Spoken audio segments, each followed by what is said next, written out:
You know, the first part of your statement is why I tell people all the time that if you are a Christian and it makes you a good person, then I don't want you to leave Christianity. Just like if you are Islamic and it makes you a good person, I don't want you to leave Islam. And that goes for any and all other religions.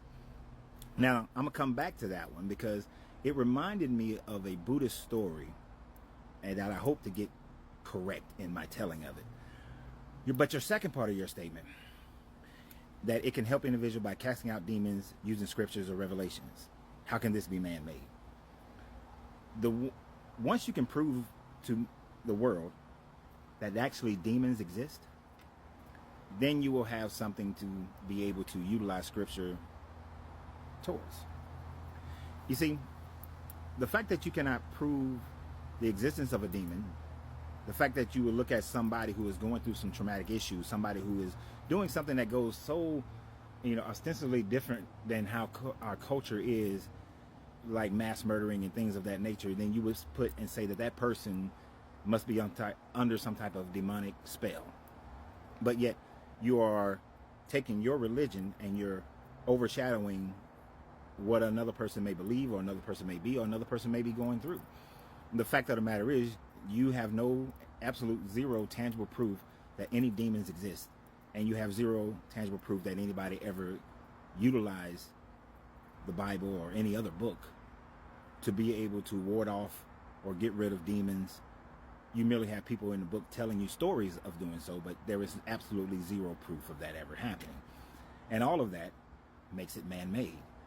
It makes it man's creation, and I'll get deeper into the creation of man, that man creating the Bible and creating the gods and creating the Quran and so on and so forth. So let's get back to your first statement. And I said it reminded me of a Buddhist story. So according to one of the Buddhist story, Buddha's cousin, Anand, decided that he was going to be a disciple of Buddha. But before becoming a disciple, Anand asked Buddha that if I become a disciple, make me some promises. The first promise is that anything that I ask of you at any time frame away from other people, that you will answer those questions. Also promise me that you will never send me out to make disciples of other people, and that you will protect me. And that was another promise. So Buddha was like, you're a reasonable person. I will accept that. Now, while Awan was watching Buddha, because he had become Buddha's personal assistant, 3 men came upon Buddha. The first man asked Buddha, is there a God? And Buddha told him, yes, there is a God. Then a second man approached Buddha and asked the same question, is there a God? And Buddha said, no, there is no God. The third person came and asked Buddha, what can you tell me of God? Buddha simply closed his eyes and began meditating. The man closed his eyes and began meditating with Buddha as well. At the end of about 30 minutes, the man thanked Buddha for his teachings and kissed his feet and went away with joy in his heart. Later on, Anand, when he had his private time with Buddha, Anand, when he had his private time with Buddha, he asked him the burning questions that was going on in his mind. He said, Buddha, I've never heard you speak of a belief in a God, but yet 3 men approached you asking questions about God, and you gave them 3 different answers. One you said yes, the other you said no, and one you did not speak, but the man thanked you for the teachings, and I heard no teachings. The Buddha explained that these answers were not for you, Anand, so why are you puzzled by them? Why are you burning with answers? Well, questions for them. And Anand said, although the questions was not asked by me, I do have ears, and I heard you give a yes, no, and silence. So then the Buddha explained to Anand the reason. He said that the first person who came to him and asked, was there a God, was an atheist. And because this person was an atheist, Buddha said that yes, there is a God. Because without exhausting every experience within the universe, without experiencing everything within the universe, you actually do not have proof of there not being a God or being a God, and in such ignorance that you just have a belief that there is no God. Now, when the second man approached, he said, no, there is no God. Because this person asked this question because they believe in God. And what they wanted was for Buddha to reaffirm them in their belief in a God. And so the Buddha said that I told him, no, there is no God, because this man had never had his beliefs challenged and was just looking for confirmation that there is a God, instead of looking and seeking and questioning his belief, because belief is of ignorance. Anan asked, what of the third man? He said, now the third man, he did not ask me, was there a God or was there not a God? He asked the question, what is my experience with God? And so when I bowed my head and closed my eyes, he said, I figured that the other man would close his eyes, and he meditated with me for over 30 minutes. And in that 30 minutes of silence, the man realized that silence is divinity. That divinity cannot be found with noise, and divinity can't be found with prejudices.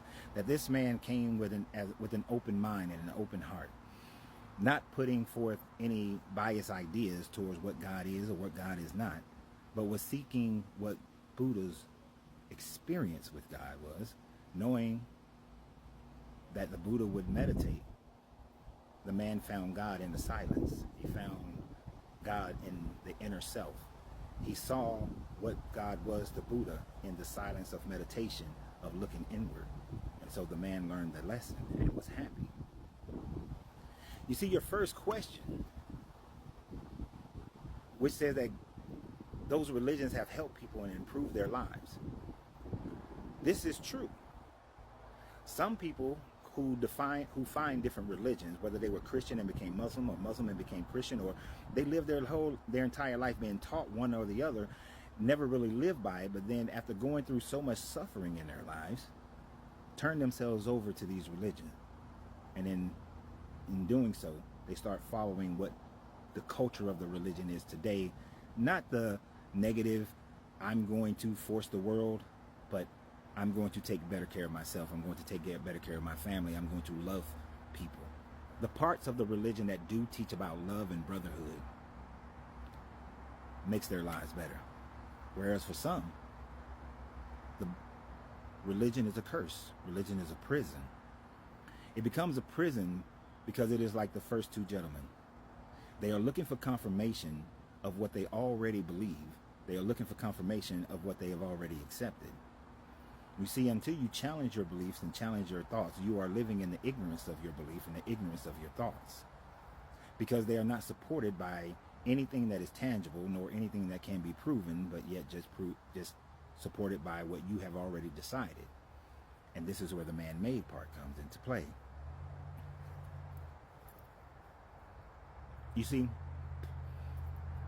if man was created by God and man is therefore in the image of God, no matter which religion you're speaking of, they all speak similar, then man must reflect how God is. If God is all good, is all loving, and is perfect in everything that he does, yet man does not reflect this. So in every religion, the God reflects the personality of man, the sinful nature of man, as you would put it, the evil of man, but also the love of man and the brotherhood of man, the discouragement and the suffering of man, but also the upliftment and the joy of man. You see, every God is merely just a reflection of man. So like the third person, until you look inward to see who you are and what you are, then you will reflect true divinity, because your reflection would be what God is. Now, if you are a negative person, an evil person, if you are deranged, or if you are suffering, a person who brings about suffering, then that is the image of God that you will reflect, and that is what God will be inside you. And you will have to go through your own process of discovering a higher conscious, higher vibrational portion of yourself in order to reflect your inner divinity to be what God is. So at the end of the day, God is you. God is culture. God is doctrine. God is whatever man has reflected into the universe. God is not some outside entity that is trying to convince you to be anything other than yourself. So the greatness of a person is based on their inner reflection and them making better judgments and acting better according to that reflection. So always remember you have to free yourself to be yourself, because your greatness is non-negotiable.